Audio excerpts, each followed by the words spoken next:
Alright, so we're back with more Snarky J. And last video did pretty well. I can't complain. So I decided, you know what? I'm gonna do another one. She uploaded another one recently, and I said, you know what? Let's go ahead and give this a shot.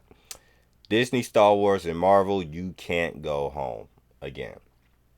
Okay, I believe she is saying in this video, it won't be the same as it used to. And that's true. It won't be the same. It won't be the same. So, um, like I said, Snarky J, she knows her stuff. She is a very intelligent woman. She is a true fan. Get over to her and subscribe. Show her your support. And of course, I'm gonna give you my thoughts on it. And that's where we're gonna go. We're gonna go from there. All right. So, hey, she got a Lightning McQueen right there. Okay, hey, I'm just not seeing that. Got Lightning McQueen right there. I like cars back then. I did.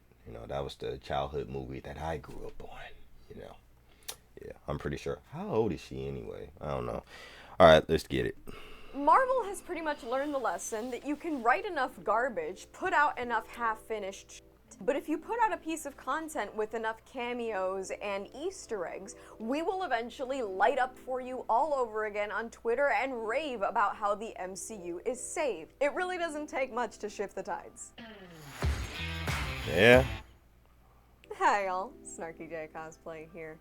For a long time, Marvel and Star Wars were my absolute bread and butter. And it's no secret that Disney has basically taken both of those franchises and started to push them in increasingly more disappointing directions that are just not worth following anymore. And it's Yeah. somehow even less of a secret that when we, the fans, haven't responded accordingly to Disney's new changes, we have been met with vitriol and insults.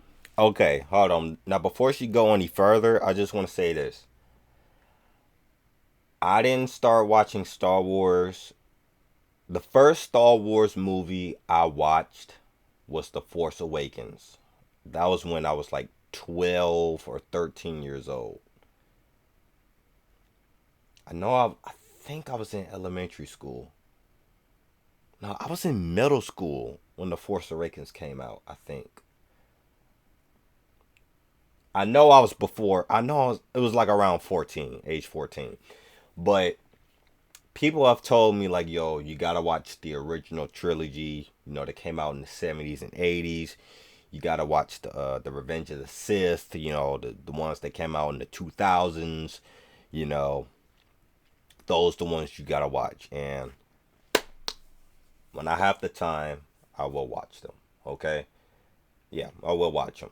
Okay, because I know Star Wars has one of the best fan bases, loyal fan bases, period. And the way how Star Wars been going, I heard it started to go. This is what I was told. It started to go bad when The Last Jedi came out. When people saw The Last Jedi, that's when Star Wars started to go down. And it didn't go back up since. And they said that the Acolyte, I didn't see it, but I know like the internet was bashing the hell out of the Acolyte, saying that it was so trash, so bad. And I said, you know what? I'm not even gonna waste my time. I'm not even gonna watch it because I heard before that it was supposed to be the most wokest Star Wars show of all time. And I said, yeah, I'm not watching it. And they said the Acolyte was like the nail in the coffin, and Star Wars is doomed. All right. Uh, there's only one thing that can save Star Wars, in my opinion. There's only one thing that can save Star Wars. And I'm gonna say it at the end of this video. Let's get back to let's get back to her. To Disney's new changes, we have been met with vitriol and insults and content that is almost made specifically to piss us off. We're all just intolerant ists and phobes, bigots, right? I wish they I wish She-Hulk could have been better. I wish She-Hulk could have been better. I wish She-Hulk is a good character. It's just the way how they wrote the show. It just didn't work. Of course, with all that garbage going on, and that act recently, the actress who played She-Hulk, she blamed the fans about how bad the show went. I'm like, come on, come on, you are you serious? I mean, like, I would have. Listen, you can't blame the actress for how she feels because she's. Now, hear me out now. Hear me out. She's given a script and she has to follow it. Okay? She has to act it out. She has to follow it. Okay? If she signs an NDA, you know, you have you have to follow the script. You have to follow it. You know, um, well, I don't know how the old NDA thing works and everything like that, but me personally, listen. If you're an actor and you see the script, you're following the script. You're doing what the script tells you to do. Okay, and that's how the producer or the writer wrote the show. Then she had to do what she was told. Okay. Now I believe she just upset. I don't think the She-Hulk actress is really upset at the fans because I know she's smarter than that. Okay, I believe she's really upset at the writers. Okay, because I want the She-Hulk character to return. Okay, and if she returns, they gotta write her correctly, write the story correctly, make a good story, execute it, deliver it, and it'll be all right. Okay? You know how it'll be all right? Because look at what they did with Black Widow. Didn't nobody give a damn about Black Widow back then. I mean, before Iron Man 2. Ain't nobody give a about Black Widow. And look what happened. So, like, like, like, She-Hulk, she had one chance, okay? You know what they say, everybody deserves a second chance. So, it's I believe she deserves a second chance with better writers, okay? So, all right, back to her. For re-education from nothing other than the House of Mouse itself. And yet last week, when I sat down to watch Deadpool and Wolverine, I felt like I was home again, which is a really weird thing to say, but I also feel like it's not an unshared sentiment that when we are sitting amongst friends or fellow moviegoers watching something from these franchises that have become commonplace and beloved to us, it feels like home. And I hadn't felt like that in a very long time. And again, Deadpool and Wolverine is by no means a perfect movie. I've already made 2 different videos about it. But it really brought in feelings that I hadn't had in a very long time. But in just a few days later, I realized that for as fun as that was, you can't go home again. But first, a word from this video's sponsor. If there's 2 things that are hard to come by these days, it's good movies and cash. But Upside has made it easy to put a little more cash back in my pocket every day. The free Upside app gets you real cash back on everyday stuff. With over 100,000 restaurants, grocery stores, and gas stations, all on the Upside app, earning cash back is both easy and convenient. My recording days are usually hectic enough that I don't have time to cook, so getting cash back on takeout from some of my favorite spots is super helpful. And yes, it's real cash back. The Upside app lets you earn real money that you can transfer right back into your bank account. Frequent Upside users earn an average of $340 a year. To find out how much you could earn, click the link in the description or scan the QR code. I have to look into that. The free Upside app, and if you use my promo code SnarkyJ, you get an after downloading, putting I may have to look into that. Okay. 3 times more cash back or making Upside app first to really identify into See, Disney has made Marvel, Star Wars, pretty much any franchise they get their hands on, into something that we no longer really identify with anymore. They now seek to satisfy and serve a modern audience, which, being a 24-year-old bilingual Hispanic female, I would assume that I would be part of that modern audience they seek to please, but being that I haven't liked shit that they've produced recently, I think maybe I'm not. I might just be factory defective, but who knows? We've talked about this modern audience and who might they be, and I've kind of come to the conclusion that the modern audience doesn't actually exist. The modern audience is something that Disney is actively seeking to create. It is a group of more sensitive people willing to buy into any agenda and heavy-handed messaging that Disney seeks to implement. And listen what she said. Listen to what she just said. Sensitive people. Everybody nowadays, almost everybody, the world today is so sensitive. Like, my God. Like, that, yeah, she hit it right on the nail. Yeah. In any branded project. And despite these sensitivities to political messaging, they're perhaps a little less analytical. They line up far less with the looking for meaning in the lore group, and much more with the completely non-analytical, let's just have fun, turn your brain off and enjoy viewership basis. The modern audience, according to Disney, is most likely young, dumb, and hungry for any and all content, regardless of poor script writings, unfinished CGI, and have fun. Hold on, I wanted to rewind that. Hold on. What did she say? I want to rewind that. Turn your brain off and enjoy viewership basis. The modern audience, according to Disney, is most likely young, dumb, and hungry for any and all content, regardless of poor script writings, unfinished CGI, and heavy-handed political messaging. Yeah. That sure as hell doesn't include me, and I'm fairly certain if you're subscribed to this channel, it doesn't include you either. Now, like I mentioned earlier, Deadpool and Wolverine, in a way, gave me a little bit of hope, but the whole doomsday thing that happened right after it let me know that we are never going back home again. We're never going back to what Marvel once was. And I've already disagreed with a number of different people on this, but look at it this way. Marvel has I'm just now realizing, like, you can write enough garbage. That shot right there will forever be iconic right there. This Avengers shot right here. We are never going back home again. We're never going back to what Marvel once was. And I've already disagreed with a number of different people on this,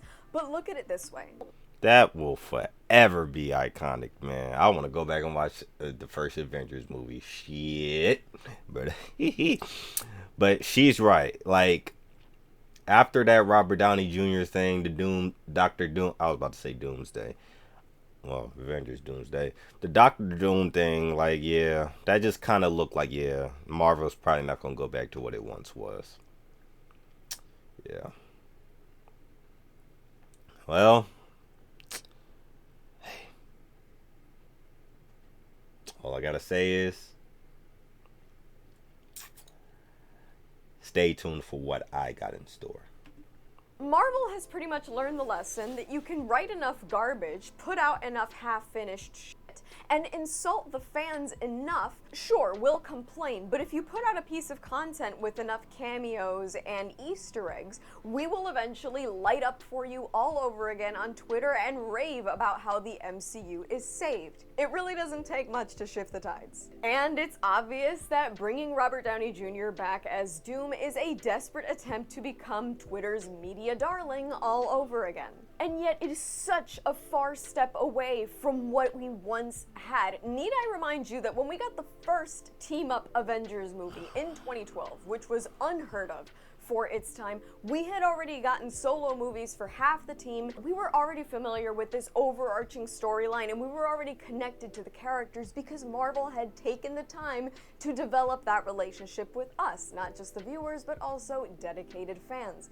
And that is exactly what Marvel is missing now. They are giving us this doomsday storyline slapped together from the ruins of the Kang Dynasty plot, and desperately held together by the duct tape that is our love and respect for Robert Downey Jr. as the face of the MCU since 2008. This is not the well-crafted, for fans, by fans Marvel that we once knew. Look at Star Wars. Recent Star Wars projects like The Acolyte were basically therapy for a writer with a chip on her shoulder, Leslie Headland, or for the purpose of destroying legacy characters to make new characters look better, or for the purpose of selling weird toys, which is not to say that George Lucas has not had a firm hand in Star Wars marketing in the past when he was involved, but at least he put story first. Our home was once lush with well-written content and consistent releases of stuff that we were excited for. They were stories born out of a love for the source material and adventure, and they were meant to serve a creative, united, and adoring fan base. And unfortunately for me, and I'm assuming for most of you, that time is very clearly over. The rug, ladies and gents, has been pulled out from under us. This is the time for instant gratification and a blind sheep-like following of any multi-billion-dollar media corporation with something to say. It's not the time for sharing in a mutual love for franchises, superhero, and sci-fi content. It's time for defending it blindly even when it sucks and villainizing your fellow fan. Gone are also the nights of watching midnight releases of Marvel movies and making friends with people in line based solely on the fact that you both got the same fucking shirt at Hot Topic. This is what Disney turns any franchise it gets its hands on into. It is a constant barrage of soulless, shitty content made to please absolutely nobody and made to attack somehow everybody who has been propelling these franchises into the billion-dollar businesses that they are today. This is where we're at, and it's time we either keep fighting or get used to it. And that's all from me. I've been Snarky J. Thank you so much for watching. Please don't forget to like and subscribe. For more Snarky J, feel free to check me out on Instagram. And if you'd like to support me, this channel, and my content creation, do check out and consider subscribing. You can definitely keep fighting, but I wouldn't say get used to it, because you shouldn't have to get you shouldn't have to get used to something that you don't like. You know, you shouldn't have to get used to something you don't like. Sometimes you do, because that's just a part of life. But this is entertainment. You don't have to get used to that. You can. I'd rather fight and make a change. Just like Michael Jackson said, take a look at yourself and make a change. I don't know if we take a look at ourselves, but well, yeah, but take a look at Disney and make a change, or take a look at ourselves and make a change. Nothing's wrong with us, but other people, but yeah, well, y'all know what I'm trying to say. But get over to Snarky J, tell her that Champagne Big Rose sent you. I was supposed to tell y'all something before I started this video. I was going on a little rant. I said I was going to tell y'all something. I totally forgot. Damn. But I wanted to show y'all something, though. When she said unfinished CGI nowadays, she is not wrong. The CGI nowadays is garbage. Okay? I don't know how they downgraded.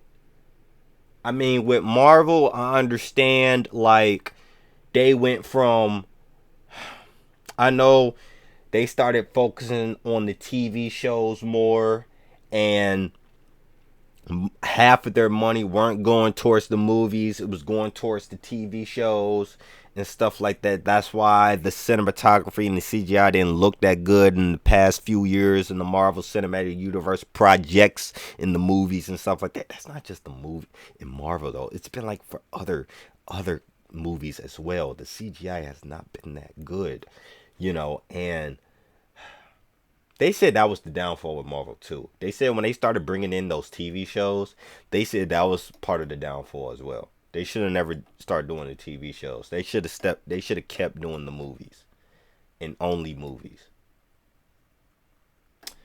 And yeah, I kind of lightweight agree with that. So okay, here's what I wanted to do.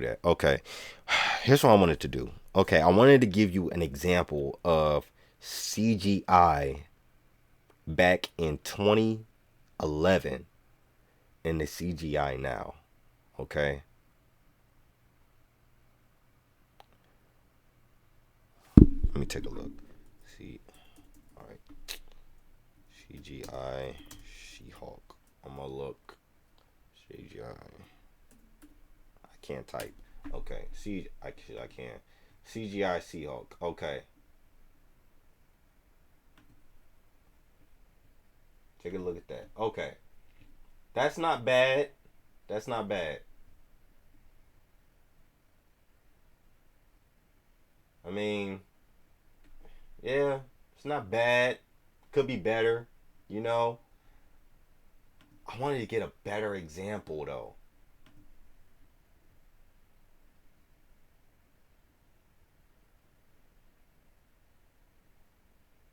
It's not bad.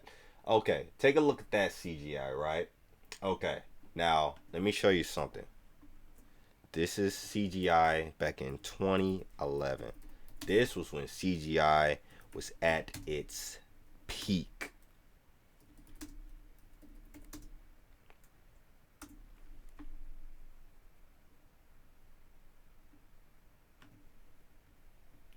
Look at that.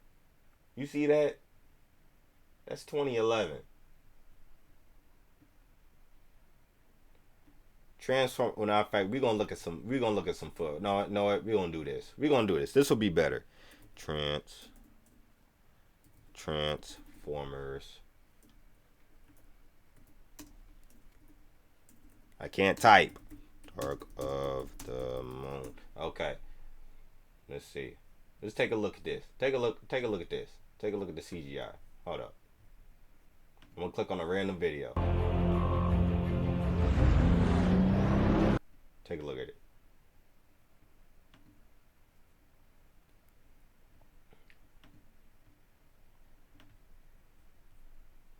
Look at the CGI in 2011. Look at that. Watch this.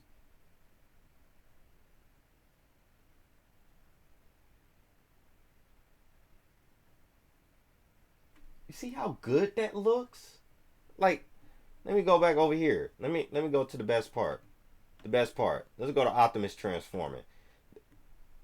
We've seen that. I chose Dark of the Moon for a reason because this is the best Transformers movie of all time. Transformers Dark of the Moon, this is my favorite one. The best one of all time. If you disagree with me, watch all of the Transformers movies and rank all of them. This is the best one.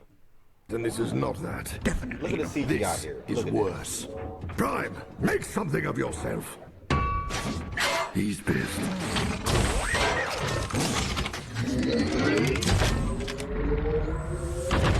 You lied to us. Everything humans know of our planet, we were told. Y'all see that? Y'all see that? Well, did you search the crash vault? How real that is, man. The ship's name was the Ark. I watched it escape. Hold on, my shit ain't that. Hold on. What's wrong with my? Why is that 720? Name was the Ark. See? I watched it escape cyber. This is 2011. This was 13